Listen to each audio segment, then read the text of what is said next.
Exodus chapter 10.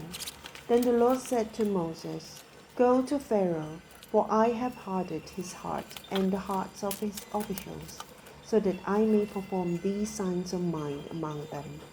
You may tell your children and grandchildren how I dealt harshly with the Egyptians, and how I performed my signs among them, and you may know that I am the Lord.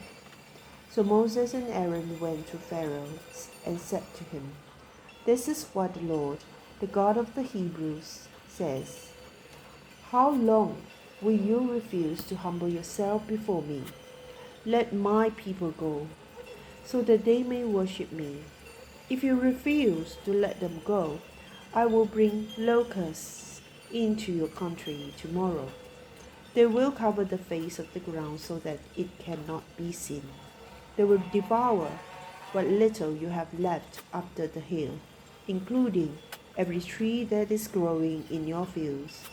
They will fill your houses and those of all your officials and all the Egyptians, something neither your parents nor your ancestors have ever seen from the day they settled in this land till now.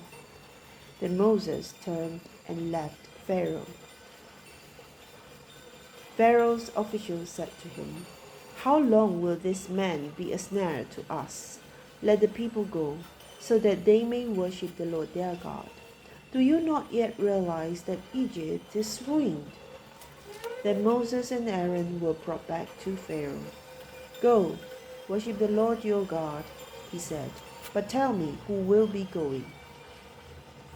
Moses answered, We will go with our young and our old, with our sons and our daughters, and with our flocks and herds, because we are to celebrate a festival to the Lord.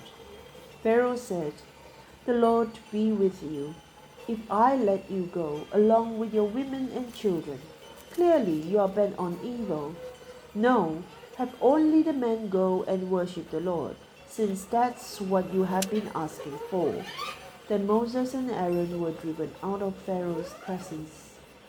And the Lord said to Moses, Stretch out your hand over Egypt so that locusts swarm over the land and devour everything growing in the fields, everything left by the hail.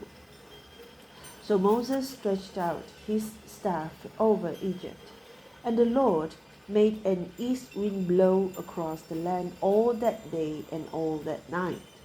By morning the wind had brought the locusts. They invaded all Egypt and settled down in every area of the country in great numbers. Never before had there been such a plague of locusts, nor will there ever be again. They covered all the ground until it was black.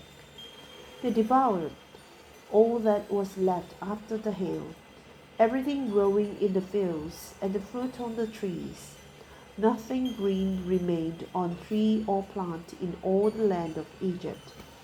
Pharaoh quickly summoned Moses and Aaron and said, I have sinned against the Lord your God and against you.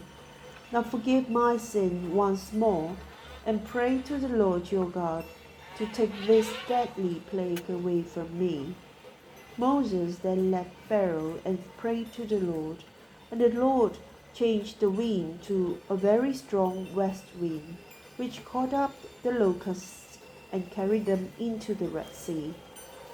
Not a locust was left anywhere in Egypt, but the Lord hardened Pharaoh's heart, and he would not let the Israelites go. Then the Lord said to Moses, Stretch out your hand toward the sky so that darkness spreads over Egypt, darkness that can be felt. So Moses stretched out his hand toward the sky, and total darkness covered all Egypt for 3 days. No one could see anyone else or move about for 3 days, yet all the Israelites had light in the places where they lived. Then Pharaoh summoned Moses and said, Go, worship the Lord. Even your women and children may go with you.